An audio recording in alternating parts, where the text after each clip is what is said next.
வணக்கம். நான் உங்கள் மருத்துவன் பிரவீன். நம்ம மூலிகைகள் பற்றி பேசி ரொம்ப நாள் ஆச்சு. இன்றைக்கி நான் ஒரு மூலிகை கொண்டு வந்திருக்கேன். அது எல்லாருக்கும் தெரிஞ்ச மூலிகை தான். சின்ன வயசுலேருந்து, அதாவது பிறந்த குழந்தைகள்லேருந்து முதியோர்கள் வரைக்கும் எல்லோரும் யூஸ் பண்ணுற மூலிகை. அதுக்கு பிள்ளை மருந்துன்னு ஒரு பேர் இருக்குது. அதேமாதிரி பேர் சொல்லா மருந்து அப்படின்னு ஒரு பேர் இருக்குது. இது எல்லாருக்கும் தெரிஞ்ச மூலிகை தான். அதோட பேர் வசம்பு. இந்த மூலிகை இந்தியா மட்டும் இல்லாமல் பர்மா, நார்த் அமெரிக்கா, யூரோப் இந்த மாதிரி பல இடங்களில் வளருது. இந்த மூலிகையில் குளுக்கோசைடு அக்கோரின் அப்படிங்கிற ஒரு எண்ணெய் பொருள் இருக்குது. இதுதான் நமக்கு அதுலேருந்து ஒரு வெகுட்டல் தன்மையான ஒரு வாசனையை உருவாக்குது. இதோட சுவை பார்த்தோன்னா கார்ப்பு தான். ஸோ அதனால் இது உடலுக்கு வெப்பம் தரக்கூடிய ஒரு மூலிகை பொருள் தான். வசம்பை என்னென்ன நோய்களுக்கு பயன்படுத்தலாம் அப்படின்னு பார்த்தோன்னா, எல்லா வகையான நஞ்சுக்கும் பயன்படுத்தலாம். அப்புறம் ஏதாவது ஆறாத புண்கள், இல்லை உடம்புல தேவையில்லாத புண்கள், இது எல்லாத்தையுமே குணப்படுத்துறதுக்கு. குன்மம்னா அல்சர், வயிற்றில் இருக்கிற பிரச்சனையெல்லாம் சரி பண்ணுறதுக்கு. ஹைப்பர் டென்ஷனை சரி பண்ணுறதுக்கு. இருமல், இல்லாட்டி லிவரில் ஏதாவது ப்ராப்ளம் இருந்தால் அதை சரி பண்ணுறதுக்கு. முக்கியமாக யானைக்காலுக்கு. அப்புறம் வயிற்றில் புழுக்கள் இருக்கிறது. இது எல்லாத்துக்குமே இந்த வசம்பை பயன்படுத்தலாம். இப்போ இந்த வசம் என்னென்ன நோயை தீர்க்கும் அப்படின்னு நம்ம சொல்லியாச்சு. ஆனால் அதை எப்படி பயன்படுத்தணும், என்னென்ன நோய்களுக்கு எப்படி பயன்படுத்தலாம் அப்படிங்கிறத ஒரு சின்ன சின்ன நோய்களுக்கு எப்படி வீட்டிலே நம்ம பயன்படுத்தலாங்கிற மாதிரி சில குறிப்புகள் சொல்கிறேன்.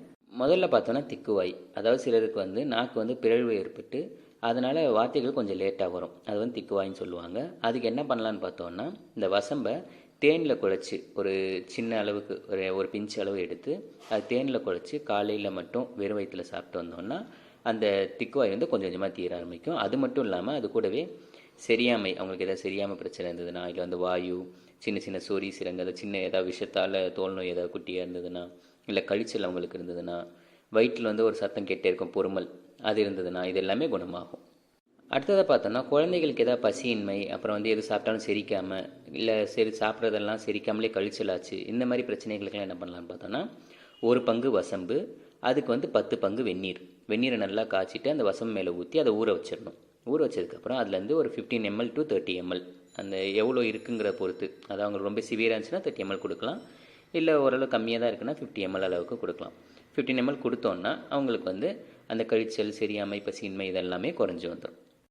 அடுத்ததாக குழந்தைகளுக்கு இருமல், இல்லை மூச்சு வாங்குறது, அது சளினால் மூச்சு வாங்குறது, இல்லாட்டி வயிற்று வலி, இந்த மாதிரி ஏதாவது பிரச்சனை இருந்ததுன்னா அதுக்கு அதிமதுரம் கூட வசம்பு, அதாவது வசம்பு ஒரு பங்குனா அதிமதுரம் அதை விட இன்னும் கொஞ்சம் அதிகமாக 2 பங்கு இல்லை 1.5 பங்கு எடுத்து அது தண்ணீர் விட்டு அதை காய்ச்சி குடிநீராக்கி, அதாவது கஷாயமாக்கி கொடுத்து வந்தோன்னா அந்த குழந்தைங்களுக்கு உண்டாகிற இருமல், அப்புறம் இந்த மூச்சு விட சிரமம், இது எல்லாமே சரியாயிடும்.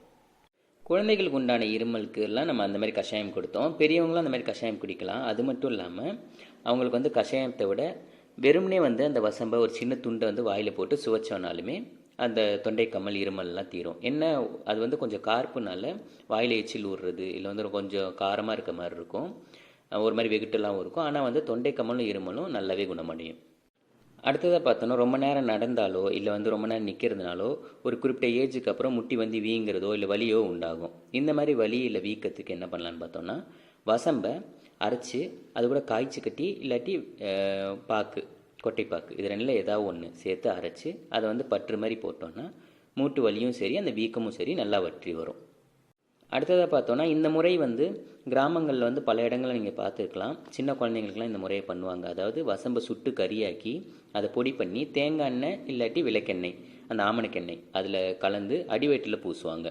அப்படி பூசினால குழந்தைக்கு ஏதாவது வயிற்று பொறுமலோ இல்லை வயிற்று சிக்கலோ ஏதாவது இருந்ததுன்னா அது ஈஸியாகவே குணமாயிரும். அடுத்ததாக பார்த்தோன்னா, இப்போ யாராவது பேதிக்காக மருந்து எடுத்துருக்காங்கன்னு வைங்க, அதாவது சித்த மருத்துவத்தில் ஏதாவது பேதிக்காக மருந்து எடுத்துருக்காங்க, ஒன்றாக திருக்குழம்போ இல்லை சித்தாதினை, ஏதாவது நேர்வாளம்னு இருக்கும், அந்த இதுதான் பேதியாக்கிறதுக்கு முக்கியமான மருந்து. அது கலந்து தான் பேதியாகிற மருந்துகள்லாம் வரும் சித்த மருத்துவத்தில்.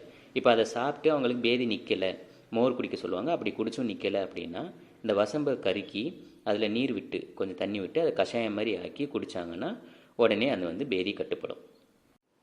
இவைகள் தான் வசம்பை வச்சு சின்ன சின்ன நோய்களுக்கு வீட்டிலே செய்யக்கூடிய மருத்துவ முறைகளில் சிலது. இந்த வீடியோ பிடிச்சிருந்ததுன்னா லைக் பண்ணுங்கள், ஷேர் பண்ணுங்கள். இன்னும் இந்த மாதிரி வீடியோஸ் பார்க்கறதுக்கு நம்ம சேனலை சப்ஸ்கிரைப் பண்ணிடுங்க. பக்கத்தில் இருக்க பெல் ஐக்கானை அழுத்திடுங்க. அப்போ தான் நான் போடுற வீடியோலாம் உங்களுக்கு உடனே காட்டும். நன்றி.